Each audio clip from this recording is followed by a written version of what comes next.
Adventures of Huckleberry Finn, by Mark Twain. Chapter 26. A pious king. The king's clergy. She asked his pardon. Hiding in the room. Huck takes the money. Well, when they was all gone, the king he asks Mary Jane how they was off for spare rooms, and she said she had one spare room, which would do for Uncle William, and she'd give her own room to Uncle Harvey, which was a little bigger, and she would turn into the room with her sisters and sleep on a cot, and up garret was a little cubby with a pallet in it. The king said the cubby would do for his valet, meaning me. So Mary Jane took us up, and she showed them their rooms, which was plain but nice. She said she'd have her frocks and a lot of other traps took out of her room if they was in Uncle Harvey's way, but he said they weren't. The frocks was hung along the wall, and before them was a curtain made out of calico that hung down to the floor. There was an old hair trunk in one corner, and a guitar box in another, and all sorts of little knick-knacks and gimcracks around, like girls brisking up a room with. The king said it was all the more homely and more pleasanter for these fixings, and so don't disturb them. The Duke's room was pretty small, but plenty good enough, and so was my cubby. That night they had a big supper, and all of them men and women was there, and I stood behind the king and the Duke's chairs and waited on them, and the niggers waited on the rest. Mary Jane, she sat at the head of the table, with Susan alongside of her, and said how bad the biscuits was, and how mean the preserves was, and how ornery and tough the fried chicken was, and all that kind of rot, the way women always do for to force out compliments. And the people all knowed everything was tip-top, and said so. Said, "How do you get biscuits to brown so nice?" and "Where, for land's sake, did you get these mazin' pickles?" and all that kind of humbug talky-talk, just the way people always does at supper, you know. When it was all done, me and the harelip had supper in the kitchen, off of the leavin's, whilst the others was helping the niggers clean up the things. The harelip, she got to pumping me about England, and blessed if I didn't think the ice was getting mighty thin sometimes. She says, "Did you ever see the king?" "Who, William IV? Well, I bet I have.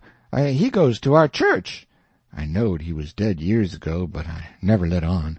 So when I says he goes to our church, she says, "What, regular?" "Yes, regular. His pew's right over opposite ourn, on t'other side of the pulpit." "I thought he lived in London." "Well, he does. Where would he live?" "But I thought you lived in Sheffield." I see I was up a stump. I had to let on to get choked with a chicken bone so as to get time to think how to get down again. Then I says, "Well, I mean he goes to our church regular when he's in Sheffield. That's only in the summer-time, when he comes there to take the sea baths." "Why, how you talk! Sheffield ain't on the sea." "Well, who said it was?" "Why, you did." "I didn't, nuther." "You did." "I didn't." "You did." "I never said nothing of the kind." "Well, what did you say, then?" "Said he come to take the sea baths, that's what I said." "Well, then, how's he going to take the sea baths if it ain't on the sea?" "Looky here," I says, "did you ever see any Congress water?" "Yes." "Well, d'you have to go to Congress to get it?" "Why, no." "Well, neither does William IV have to go to the sea to get sea bath." "How does he get it, then?" "Gets it the way people down here gets Congress water, in barrels. There in the palace at Sheffield they've got furnaces, and he wants his water hot. They can't buy that amount of water way off there at the sea. They haven't got no conveniences for it." "Oh, I see now. You might have said that in the first place and saved time." When she said that, I see I was out of the woods again, and so I was comfortable and glad. Next she says, "Do you go to church, too?" "Yes, regular." "Where do you set?" "Why, in our pew." "Whose pew?" "Why, ourn, your Uncle Harvey's." "His'n? What does he want with a pew?" "Wants it to set in." "What did you reckon he wanted with it?" Why, I thought he'd be in the pulpit." "Rot him, I forgot he was a preacher. I see I was up a stump again, so I played another chicken bone and got another think. Then I says, 'Blame it, do you suppose there ain't but one preacher to a church?' "Why, what do they want with more?" "What, to preach before a king? I never did see such a girl as you. They don't have no less than 17. 17, my land! Why, I wouldn't set out such a string as that, not if I never got to glory. It must take 'em a week." "Shucks, they don't all of them preach the same day, only one of 'em." "Well, then, what does the rest of them do?" "Oh, nothing much. Loll around, pass the plate, and one thing or another, but mainly they don't do nothing." "Well, then, what are they for?" "Why, they're for style. Don't you know nothing?" "Well, I don't want to know no such foolishness as that. How is servants treated in England? Do they treat 'em better 'n we treat our niggers?" "No, a servant ain't nobody there. They treat them worse than dogs." "Don't they give 'em holidays, the way we do, Christmas and New Year's week and 4th of July?" "Oh, just listen. A body could tell you hain't ever been to England by that. Why, Joanna, they never see a holiday from year's end to year's end. Never go to the circus, nor theater, nor nigger shows, nor nowheres." "Nor church?" "Nor church." "But you always went to church." Well, I was gone up again. I forgot I was the old man's servant, but next minute I whirled in on a kind of an explanation how a valet was different from a common servant, and had to go to church whether he wanted to or not, and set with the family on account of its being the law. But I didn't do it pretty good, and when I got home I see she warn't satisfied. She says, "Honest Injun, now ain't you been telling me a lot of lies?" "Honest Injun," says I.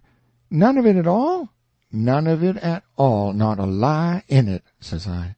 "Lay your hand on this book and say it." I see it weren't nothing but a dictionary, so I laid my hand on it and said it. So then she looked a little better satisfied, and says, "Well, then, I'll believe some of it, but I hope to gracious if I'll believe the rest." "What is it you won't believe, Joe?" says Mary Jane, stepping in with Susan behind her. "It ain't right nor kind for you to talk so to him, and him a stranger and so far from his people. How would you like to be treated so?"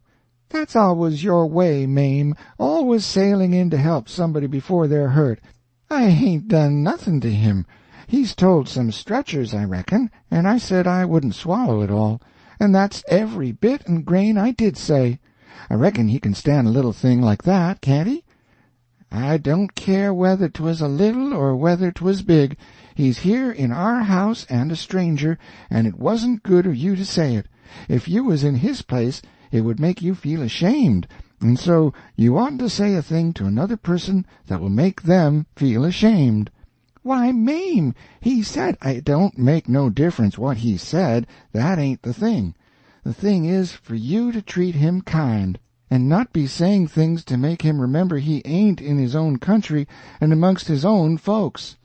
I says to myself, this is a girl that I'm letting that old reptile rob her of her money. Then Susan, she waltzed in, and if you'll believe me, she did give Harelip hark from the tomb. Says I to myself, and this is another one that I'm letting him rob her of her money. Then Mary Jane, she took another inning, and went in sweet and lovely again, which was her way, and when she got done there weren't hardly anything left to poor Harelip. So she hollered, "All right, then," says the other girls, "you just ask his pardon." She done it, too. She done it beautiful. She done it so beautiful it was good to hear, and I wished I could tell her 1,000 lies so she could do it again. I says to myself, this is another one that I'm letting him rob her of her money. And when she got through, they all just laid theirselves out to make me feel at home and know I was amongst friends. I felt so ornery and low down and mean that I says to myself, my mind's made up. I'll hive that money for them or bust. So then I lit out, for bed, I said, meaning some time or another. When I got by myself, I went to thinking the thing over. I says to myself, shall I go to that doctor private and blow on these frauds? No, that won't do. He might tell who told him. Then the king and the duke would make it warm for me. Shall I go private and tell Mary Jane? No, I dassn't do it. Her face would give them a hint, sure. They've got the money, and they'd slide right out and get away with it. If she was to fetch in help, I'd get mixed up in the business before it was done with, I judge. No, there ain't no good way but one. I got to steal that money somehow, and I got to steal it some way they won't suspicion that I done it. They've got a good thing here, and they ain't a-going to leave till they've played this family and this town for all they're worth, so I'll find a chance time enough. I'll steal it and hide it, and by, when I'm away down the river, I'll write a letter and tell Mary Jane where it's hid.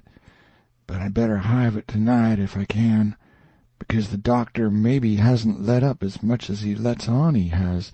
He might scare them out of here yet. So, thinks I, I'll go and search them rooms. Upstairs the hall was dark, but I found the Duke's room and started to paw around it with my hands. But I recollected it wouldn't be much like the king to let anybody else take care of that money but his own self. So then I went to his room and begun to paw around there. But I see I couldn't do nothing without a candle, and I dasn't light one, of course. So I judged I'd go to do the other thing, lay for them and eavesdrop. About that time I hears their footsteps coming. I was going to skip under the bed. I reached for it, but it wasn't where I thought it would be. But I touched the curtain that hid Mary Jane's frocks. So I jumped in behind that and snuggled in amongst the gowns and stood there perfectly still. They come in and shut the door, and the first thing the Duke done was to get down and look under the bed. Then I was glad I hadn't found the bed when I wanted it. And yet, you know, it's kind of natural to hide under the bed when you're up to anything private. They sets down then, and the king says, "Well, what is it? And cut it middlin' short, because it's better for us to be down there a-whooping up the mornin' than up here giving 'em a chance to talk us over." "Well, this is it, Cabot. It ain't easy. It ain't comfortable. That doctor lays on my mind. I wanted to know your plans. I've got a notion, and I think it's a sound one." "What is it, Duke?" "That we better glide out of this before 3 in the morning and clip it down the river with what we've got, specially seeing we got it so easy, given back to us, flung at our heads, as you may say, when of course we allowed to have to steal it back. I'm for knocking off and lighting out." That made me feel pretty bad. About an hour or two ago it would have been a little different, but now it made me feel bad and disappointed. The king rips out and says, "What? And not sell out the rest of the property? March off like a passel of fools and leave $8,000 or $9,000 worth of property laying round just suffering to be scooped in? And all good saleable stuff, too." The Duke, he crumbled, said the bag of gold was enough, and he didn't want to go no deeper, didn't want to rob a lot of orphans of everything they had. "Why, how you talk," says the king. "We shan't rob 'em of nothing at all but just this money. The people that buys the property is the sufferers, 'cause as soon as it's found out that we didn't own it, which won't be long after we've slid, the sale won't be valid, and it'll all go back to the estate. These yer orphans will get their house back again, and that's enough for them.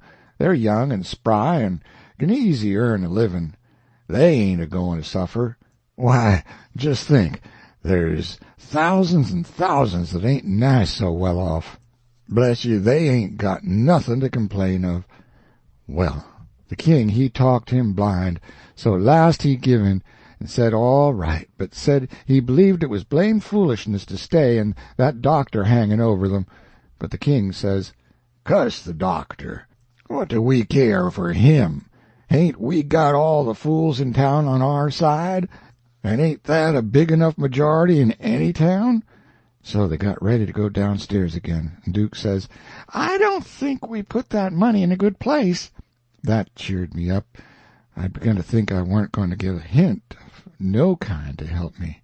The king says, "Why?"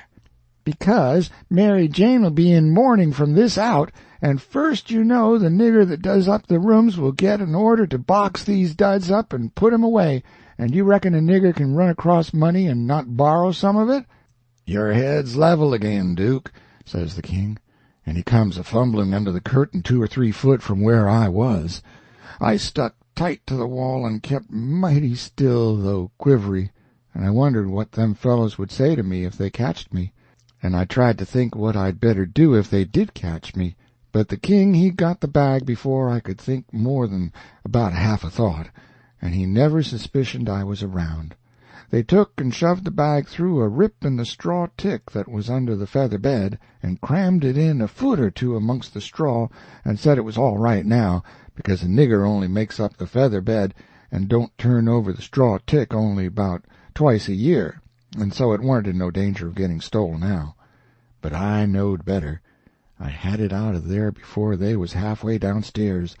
I groped along up to my cubby and hid it there till I could get a chance to do better. I judged I better hide it outside of the house somewheres, because if they missed it they would give the house a good ransacking. I knowed that very well. Then I turned in, with my clothes all on, but I couldn't have gone to sleep if I'd wanted to, I was in such a sweat to get through with the business. By and by I heard the king and the duke come up, so I rolled off my pallet and laid with my chin at the top of my ladder and waited to see if anything was going to happen. But nothing did. So I held on till all the late sounds had quit and the early ones hadn't begun yet, and then I slipped down the ladder. End of chapter 26.